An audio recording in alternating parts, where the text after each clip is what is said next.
और कैकेयी जी ने तो कहा था कि मंथरा मैं तेरी जीभ कटवा दूंगी, और मंथरा ने मन ही मन सोच लिया था मेरी जीभ कटेगी तो मैं, आप विश्वास रखिए, बोली नहीं, पर आगे चल के मेरी जीभ ही आपके मुंह में बोलेगी, जो मैं चाहूंगी वही बोलेंगी आप मेरी जीभ कटवाएंगी। इतना दृढ़ निश्चय था। और ऐसा जैसे गुरु शिष्य को, मंथरा और कैकेयी का संबंध क्या है? गोस्वामी जी ने कहा मंथरा गुरुदेव और महारानी कैकेयी उसकी शिष्या। तो जैसे गुरु शिष्य को पाठ पढ़ाता है, बता दिया क्या, बोले तुम इस महल को छोड़ो, जो कोप भवन बना हुआ है वहां जाके बैठो। और फिर दूसरा कहा, वो तो दासी है, महारानी है, तो कहा कि आप पहले अपने कपड़े उतारिए, ये रेशमी वस्त्र और रेशमी आभूषण, ये रत्न और आभूषण नहीं, तब तो आप मेरे कपड़े पहन लूं, मैं आपके कपड़े। बड़ी चतुर है वो योजना उसकी। क्यों? बोले आगे लिखा हुआ कि जब दशरथ जी ने जाके देखा तो भूमि सैन पट मोट पुराना, मोटे पुराने कपड़े पहनी हुई मानो। फिर उसके बाद कहा कि अच्छा क्या कीजिएगा, महाराज आवेंगे, आपको मनाने की चेष्टा करेंगे, आप याद रखिएगा। बिल्कुल मैं जानती हूं, इतना पहचानती है वो चरित्रों को कि उसने कहा मुझे पता है कि महाराज दशरथ सत्य की साक्षी देंगे, रघुवंश में सत्य की महिमा है ये कहेंगे, पर कितना भी सत्य की दुहाई दे तुम मौन रहोगे। हाँ, जैसे जप करते समय गुरु कहते हैं शिष्य से मौन रख के जप करो, इसी प्रकार से मंत्रा ने दीक्षा देते हुए कह दिया कितना भी बोले पर बिल्कुल चुप रहना। तब बोलना कब बता दिया था कि जिस समय सत्य सत्य कहे तो मत बताना, पर अगर दशरथ जी के मुंह से यह निकल जाए कि मैं राम की शपथ लेकर के कहता हूं कि जो कहोगे मैं करूंगा, बस तब तुम वरदान मांग लेना।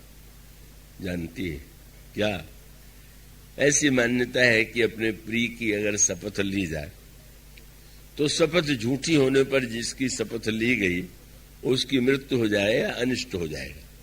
मैं बेटे की शपथ लेता हूं, माने ये माना गया कि बेटा बड़ा प्रिय है, इसका अभिप्राय है कि सत्य के नाते भले ही वो वचन से मुकरे, पर शपथ ले लेंगे तो संकट ही आ जाएगा कि राम की शपथ लेने के बाद अगर उससे हटते हैं तो राम के लिए एक महान कष्ट संकट। इसलिए दे दिया, भूपति राम शपथ जब करई तब मांगे जेहि वचन न टरई। तब मांगोगी तो बिल्कुल वचन से टलेंगे नहीं, ऐसी दीक्षा ले लिया। महाराज श्री दशरथ आए, पूछा कहाँ है। देखिए सूत्र बहुत सुंदर है। कोप भवन में जाने का अर्थ क्या है? एक ऐसा कक्ष जिसमें क्रोध के लिए, पर आप उसको आध्यात्मिक अर्थों में विचार करके देखिए, क्रोध कब आता है, और इसका उत्तर आपको रामायण में मिलेगा। क्रोध की द्वैत बुद्धि विनु, द्वैत की विनु अज्ञान। बिना द्वैत बुद्धि के क्रोध नहीं आता। और कितना बड़ा सूत्र है। आपको जब क्रोध आवेगा तो दूसरे पर आवेगा, पराये पर आवेगा, अपने पर नहीं आता। आपके पैर से दूसरे का पैर छू जाए, धक्का लग जाए तो क्रोध आ जाता है, पर भोजन करते हुए दांत से जीभ कट जाए तो आपको दांत पर कभी क्रोध नहीं आता। आप ये नहीं सोचते कि देखो इसने काट दिया, जीभ को खून निकल रहा है, चल करके डॉक्टर से उखड़वा दे कि इसने मेरे जीभ को कष्ट दे दिया। क्यों नहीं आता है? क्योंकि वो आपसे अलग नहीं है। दांत और जीभ दोनों एक दूसरे के अभिन्न है, ऐसी भावना आप में बनी हुई। तो क्रोध बिना आवेगा, जब भी आवेगा तो अपने और परावय की भावना लेकर के ही आवेगा। और तब कोप भवन में जाने का अभिप्राय क्या? जब तक राम और भरत में भेद नहीं था, अद्वैत था, तब तक कोई बुराई नहीं आई।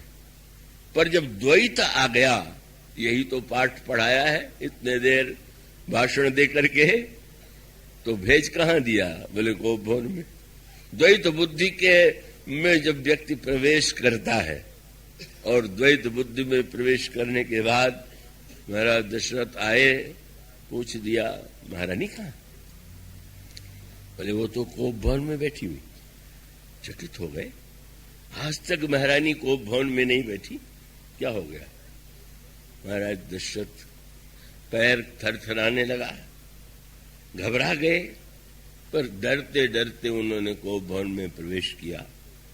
महारानी कैकेयी की दशा देखा, पुराने कपड़े हैं, भूषण आज फेंक दिए गए हैं, देख करके जैसे मानो भविष्य में वेद गोस्वामी जी कुमति कस कुबेशता भावी बिनु अहिवात सूझ जन भावी, मान जो भविष्य में होने वाला है वो आज ही मंथरा के पाठ का परिणाम सामने आ गया। महाराज दशरथ ने बनाने की चेष्टा किया और चेष्टा करते हुए कहा, बार बार कह रहा हूं सुमुखी सुलोचनी पिक बचनी कारण मोहि सुनाऊ गजगामिनी निज को कर। हे सुमुखी, सुंदर नेत्र वाली, कोयल के समान बोलने वाली, और तुम्हारी दृष्टि कितनी, वाणी कितनी महान है, और तुम अपने क्रोध का कारण बताओ। और मैं कहता हूं कि कहू कहीं रंग कहीं करो नरेशु, कहू कहीं नृपह निकारो देसु, किस राजा को मैं दरिद्र बना दूं, किस दरिद्र को मैं राजा मरा दूं, और तुम यदि नाम बता दो तो वो अगर अमर भी होगा तो मार डालूंगा। बढ़ते गए, बोलते गए। वाणी पर जो संयम नहीं रख पाता वो अपने लिए विपत्ति मोल ले लेता है। इतना कहते कहते वह कहते जा रहे हैं जो उनके द्वारा नहीं कहा जाना चाहिए। उनके लिए शोभा की बात तो नहीं थी, पर मंथरा का वह पाठ इतना याद था। किसी ने कहा इतना होने पर भी कैकेयी जी बोल ही नहीं रहे। आश्चर्य है, स्तुति कर रहे हैं, इतना आश्वासन दे रहे हैं, बोल क्यों नहीं रहे? गोस्वामी जी ने कहा दीक्षा ले लिया है ना। गुरु जी कौन है? मले मंथरा। अरे वो मंथरा दासी, नौकरानी। कौन कहता है दासी? मंथरा को उन्होंने एक उपाधि दिया। महारानी जी ने जिससे दीक्षा लिया हो वो कोई साधारण कौन थोड़ी हो सकता, तो उपाधि दिया मंथरा को। क्या किसी की प्रशंसा करेंगे तो कहेंगे शिरोमणि है, भक्त शिरोमणि है, ज्ञानियों में शिरोमणि है। तो उन्होंने गोस्वामी जी ने कहा कि ये भी शिरोमणि है। किसकी शिरोमणि? बोले कोटि कुटिल मणि गुरु पढ़ाई। करोड़ों कुटिलों में भी जो सबसे ऊपर हो वो ये है। तो उसने तो बता दिया था, भूपति राम सपथ जब करई। और सचमुच महाराज दशरथ ने जब देख लिया, सत्य की दुहाई देने पर, कहने पर भी क्रोध शांत नहीं हो गया, तो अचानक मुंह से निकल गया, मैं राम की शपथ लेके कहता हूं कि तुम जो कहोगी मैं करूंगा। बस यह शब्द को समझ लिखा। ठीक मंथरा को जैसे गुरु लोग सर्वज्ञ होते हैं, शिष्यों को ऐसा विश्वास होता है, मंथरा को कैकेयी को भी लगा कितनी हमारी गुरु महान है, उसको पहले से ज्ञात होगा कि क्या होने वाला है।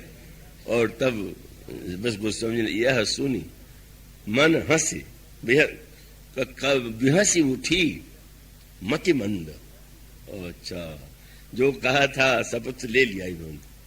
और तब अब उन्होंने कहा कि एक शब्द निकला, दशरथ जी ने राम की शपथ तो ले लिया, पर दुखी भी हो गए। अभी उनको अभी पता नहीं क्या मांगने वाली, और उनके मुंह से वाक्य निकला, रामायण का वो वाक्य पढ़ने योग्य है।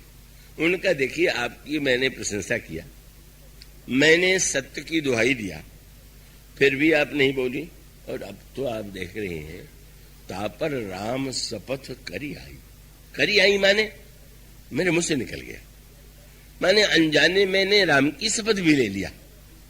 और सत्य तो धर्म की सीमा है और राम तो मेरे लिए प्रेम की भी सीमा है। सत्य स्नेह अवधि रघुराई। और तब निश्चित मान करके कैकेयी ने वह बात कह दिया। और उसमें संकेत यही, महाराज दशरथ में भेद बुद्धि नहीं। उन्होंने कैकेयी से कहा भी, मोरे भरत राम दुई आंखी। व्यक्ति की दो आंखें होती हैं, पर दोनों आंखों में भी क्या किसी का एक आंख से प्रेम होगा कि दाहिनी आंख अच्छी रहे बाएं चली जाए, या बाएं अच्छी रहे दाहिनी चली जाए? यही लगेगा कि इन आंखों में कोई महत्वपूर्ण है। मेरे लिए तो भरत और राम जो है दो आंखों के समान है। राम को राज्य मिले या भरत को राज्य मिले, मेरे लिए कोई अंतर नहीं। और कह दिया कि तुम्हें मैं बता देना चाहता हूं कि राम का स्वभाव तो तुम जानती हो कि उनको भरत के राज्य दे देने में रंच मात्र कोई दुख नहीं होगा, पर ये जो तुमने दूसरा वरदान मांगा है, द्वैत बुद्धि की पराकाष्ठा के बल बर दूसर असमंजस मांगा, अजऊ हृदय जरत तही आचा, वो जो तुमने दूसरा वरदान मांग लिया, ये महान दुखदायी। क्या सूत्र हुआ? मानो यह लगा कैकेयी को, भरत मेरा अपना है, राम पराये हैं। राम मेरी सौत के बेटे हैं, भरत मेरा अपना बेटा है, इसलिए मैं अपने बेटे के कल्याण के लिए सोचूंगी, उसके लिए प्रयत्न करूंगी।